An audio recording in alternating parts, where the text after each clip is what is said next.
Pasaron las elecciones y bueno, dejaron secuelas obviamente. Estamos con Ignacio Tegui para que nos brinde su opinión con respecto a lo que fue este sorpresivo resultado electoral en el país y puntualmente en Balcarce. Ignacio, un gusto como siempre tenerte con nosotros. Sí, un gusto siempre con vos, Alfredo, con Mariano. No sé, sorpresivo a nivel en Balcarce, eso se esperaba. Balcarce ya lo hemos hablado en otras entrevistas y en otros contextos y con otros colegas de ustedes. Siempre fue una burbuja de política respecto de la provincia y de nación. Sí, sorpresivo a nivel provincial y a nivel nacional, tal vez no tanto en algunas provincias. Me parece que tenemos que dejar de confiar en las encuestas y en las consultoras porque no pegan una, y lo vimos no solamente en esta elección, sino en otras elecciones. Y después había análisis que hacíamos internos, obviamente, previos a la elección, y creíamos que la respuesta que tuvo el gobierno de sacarse rápidamente de encima a Esper por su relación con el narcotráfico y cambiar la cara visible por Santilli, no solamente implicó una respuesta rápida, valga la redundancia, ante la sociedad, sino también implicó sumar al PRO y a todo su aparato político a la elección, que eso tuvo pesar en la movilización en cada distrito, ¿no? Y después, bueno, cuestiones internas al peronismo que creo que tenemos que poner en la balanza.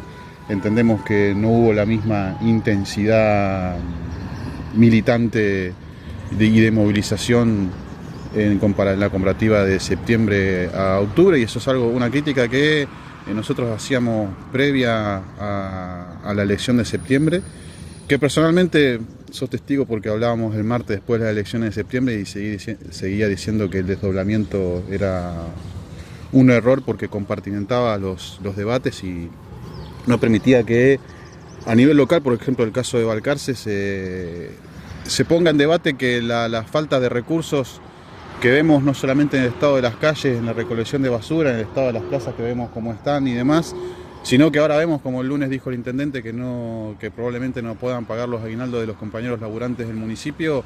Esa falta de recursos viene atada a un ajuste salvaje que está haciendo el gobierno nacional, y me parece que eso tiene que ponerse en debate y en correlación, y también tienen que ponerse en debate las complicidades eventuales de los grupos políticos que no forman parte de la Libertad Avanza, como es el caso del grupo político del intendente y demás, hacer el mea culpa también de por qué apoyaron algunas leyes que permiten que estemos ahora como estamos.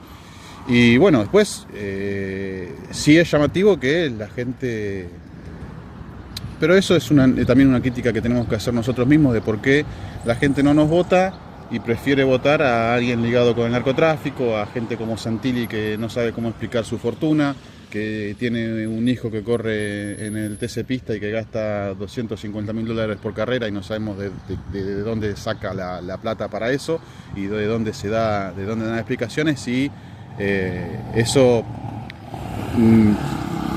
Más allá de que se corre el eje de la discusión netamente política, llama la atención eso, porque siempre se aduce que el peronismo pareciera que fuera un antro de delincuencia y corrupción, pero que no lo es, pero terminan votando gente que probadamente está ligada al narcotráfico y a la delincuencia. Pero bueno, eso forma parte también un poco del folclore cultural argentino que estamos viviendo y de las oleadas electorales, que creo que en el 2027 vamos a llegar a confrontar una opción viable para volver a que el país salga de esta senda de crueldad que estamos viviendo. Bien, pero más allá de los cuestionamientos que se pueden hacer hacia el gobierno, corresponde hacer una mirada muy particular de lo que es la interna del peronismo o del kirchnerismo puntualmente, ¿no? Sí, del peronismo en general.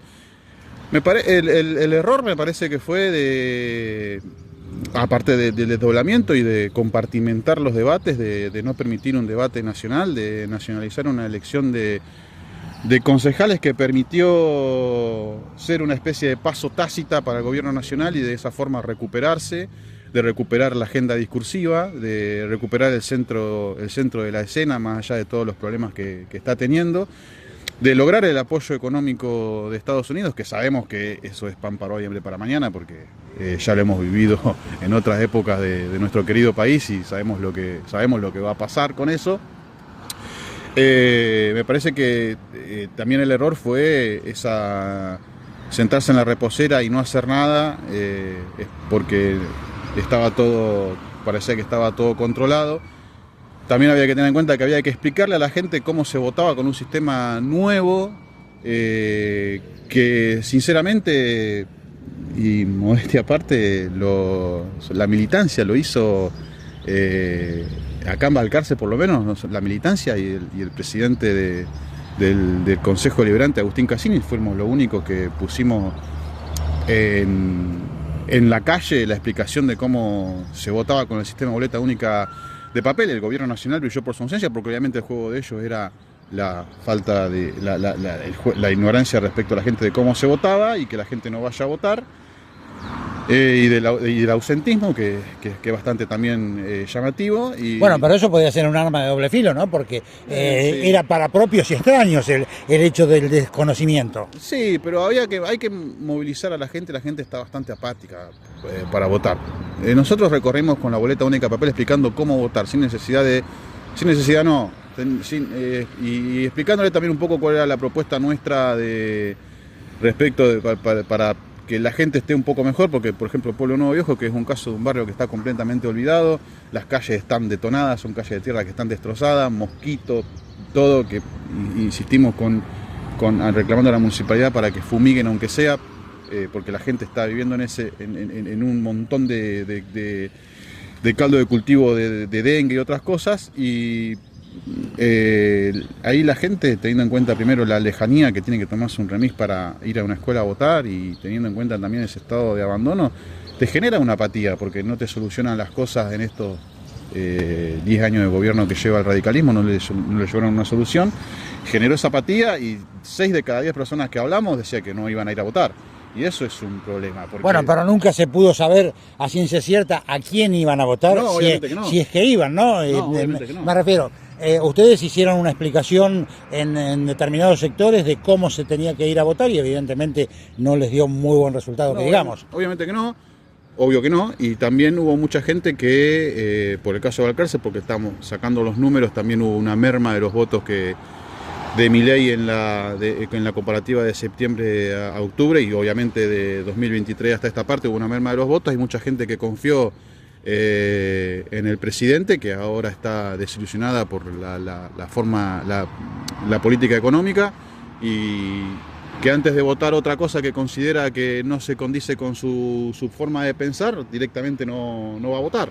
Bueno, nosotros, es desafío nuestro explicarle a esa gente que hay que ir a votar, porque es el único lugar donde tenemos el poder democrático, donde todas las personas, todos los argentinos valemos uno, y llevarle una propuesta valedera, primero desde lo nacional, y concatenada a esa propuesta nacional, la propuesta local. Me parece que no hay un proyecto local, sino hay un proyecto nacional. Y ese es el gravísimo error que está cometiendo el peronismo en Balcarce, que debate tras debate interno, lo venimos planteando, no se habla de política, no se habla de una construcción nacional, no se habla de propuestas, y terminamos discutiendo casi con una mentalidad perdedora al afrontar cada elección. Desde hace tiempo, me gusta cuando estás picante. Desde el peronismo lo condimentamos, un poquito de todo, un mix. No solamente picante. Estoy haciendo un favor especial por vos. Gracias, muy amable. No me metas en problema. A ver, desde hace tiempo se viene hablando de la unión dentro del peronismo. ¿Existió en algún momento, en los últimos 2 años, existió en algún momento una unión verdadera dentro del peronismo? Sí, la elección de 2023 sí, la afrontamos en unidad a nivel nacional y a nivel provincial. A nivel local tuvimos algunos enconos por la forma en que se conformó la lista. Entendemos que y eso lo entendemos, y yo, en mi caso particular, hablé con esas personas y con muchas de ellas, limeas perezas, y nos sentamos a charlar, como en el caso del presidente del PJ, que de hecho hoy tenía una reunión pendiente con él, pero por una cuestión de salud no nos pudimos reunir, y con otros actores políticos, con Facundo, con demás, nos venimos charlando, así que en ese sentido estamos tratando y recalco, desde nuestro grupo, de recomponer la relación. Ahora, esta campaña dejó muchos malestares respecto de cómo se conformó la lista, en la cual nosotros planteamos nuestros problemas, también planteamos que no se escuchó a otros grupos que han laburado mucho y no se los tuvo en cuenta, que podés tener diferencias con ellos. Yo tengo mis diferencias en algunas cuestiones con Jorge Guzmán, por ejemplo, pero me parece que es una persona que desde la cooperativa, de él y su grupo, hace mucho labor desde lo social y que tienen que ser tenido en cuenta. Después, si está en la lista o no está en la lista, no, pero tiene que ser tenido en cuenta su trabajo y ser respetado, como tiene que ser respetado el laburo nuestro y como tiene que ser respetado el laburo de, no sé, Sergio Mengual, Diego Cabrera, Andrés Lombardini, un montón de gente que labura en pos de la lista de Fuerza Patria. Mónica Massa, Fabio Núñez, que es su pareja, la gente de Movimiento Mayo de Suteba.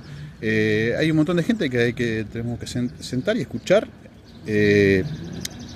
cuáles son, primero hacer el mea culpa propio, y repito, esto lo dije en otro contexto también, ver desde qué lado nosotros podemos, desde qué lado cada uno en forma particular y cada organización en forma particular puede sumar mejor al colectivo. No necesariamente tiene que ser del lado de una presencia institucional en lo electoral, puede ser de otro lado. Se puede hacer política sin necesidad de ser concejal, y tal vez lo que no estamos errando es en ese análisis y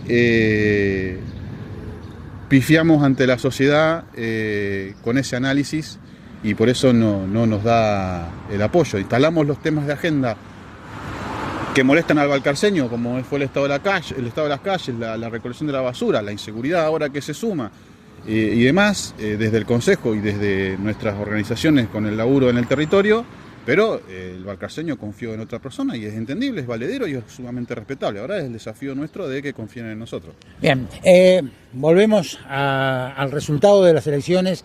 Y quiero poner la mirada sobre lo que fue el discurso de Kicillof, los gestos verbales y no verbales de muchos de los que estaban detrás de él, y sobre el baile de Cristina Fernández, que a muchos les molestó, les llamó la atención poderosamente. ¿Qué mirada tenés al respecto? Sobre el baile, a ver, una persona que al día siguiente cumplían 15 años de la desaparición física de su compañero de vida, que está presa injustamente, si no los entiendo como motivo para bailar. No, seguro, pero ya la conocemos a Cristina como es, o sea, bailó el día que la metieron en presa. Me parece que pretender prohibirle y tapiarle la ventana, que lo pretenda Feynman, que es un fascista pago, ensobrado, allá pasa. Ahora que lo pretenda un compañero es preocupante, porque asemella a un laburo de unidad. No me parece provocador, me parece que lo que hizo fue saludar a un montón de compañeros que se congregaron en la casa de ella después de haber fiscalizado una elección en capital y en provincia, y si la conductora que nosotros creemos no sale a saludarlos, aunque sea los compañeros, después de haber estado 15 horas sentado en una mesa fiscalizando, bueno, qué sé yo, problema del que lo interpreta como una provocación, no sé. Después lo de los gestos, y yo probablemente hubiera hecho el mismo gesto que hizo el compañero Máximo. Viendo los resultados de las elecciones, y también lo puse en manifiesto, por lo menos en mis redes sociales, me parecía que había señales de que algunos intendentes iban a hacer un poco la plancha. Tal vez no de forma maliciosa, pero sí es llamativo la merma en los votos en algunos distritos del conurbano. Y también la participación, porque uno ve en las fotos, o sea, a ver, soy militante territorial y manejo un poco de comunicación de mi organización, y en la comparativa veo de quienes están en la calle laburando y eso, y vimos una merma en ese sentido. Y eso puede conllevar también al resultado electoral. Teniendo en cuenta esto que hablábamos antes, la apatía de la gente, tenés que ir a buscarla a la gente para que vote, no solamente para que te vote a vos, para que vaya a votar aunque sea, para que participe. La gente está apática, imagínate en una elección de medio término que teniendo que elegir representantes de un poder como el legislativo que está completamente atacado y golpeado y vapuleado, que la gente cree que es un poder inútil que no conlleva nada, cuando en realidad es el poder más importante en un sistema republicano porque es el que ejerce el control sobre el poder legislativo y el poder judicial que está haciendo lo que se le antoja. Y nada, en ese sentido, si los que tenemos responsabilidades dirigenciales o responsabilidades institucionales no nos ponemos los pantalones largos y convocamos a la gente, primero a la gente en la cual nosotros nos identificamos, después a la gente a la cual tenemos que volver a enamorar, me parece que ahí cometemos un error porque ahora vemos con el diario del lunes lo que pretende Milei con la reforma laboral y previsional y la gente, nosotros todos vamos a sufrir muchísimo. O sea, jubilarte a los 70 años, laburar 12 horas, de que no saber si vas a tener vacaciones porque va a depender del patrón, cobrar en ticket canasta, o sea que eso no solamente va a afectar al laburante que cobra, que va a ver que no va a tener capacidad de ahorro porque le van a pagar con papelitos, con vales para que canjee y no lo va a poder canjear en cualquier comercio. Eso también va a perjudicar al comerciante que en vez de elegirlo al comerciante de siempre de barrio, va a tener que ir obligadamente a comprar una gran cadena de supermercado a un precio más elevado, porque es el único lugar donde va a poder canjear los tickets canasta. Yo me acuerdo de la época de los tickets canasta y yo cobraba el ticket canasta cuando trabajaba en Mar del Plata en una empresa telefónica y nada, no te quedaba ninguna capacidad de ahorro porque estabas obligado a comprar en los lugares más caros porque eran las empresas que tenían la posibilidad de pagar el 5% que te pide el ticket canasta por comisión. Bueno, parece que esas cosas es las que tenemos que poner en debate porque es lo que no se informó la gente y entiendo que la gente no votó eso.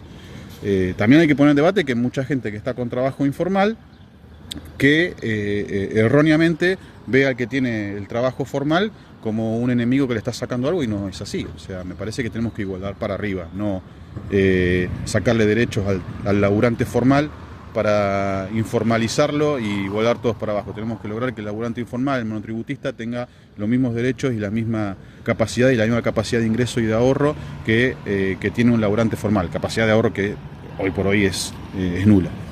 Nacho, muchísimas gracias. Bueno, vamos a ver qué es lo que pasa de ahora en más. Está bien, muy amable. Espero que no me hagas retar de nuevo. Esperemos. Está bien.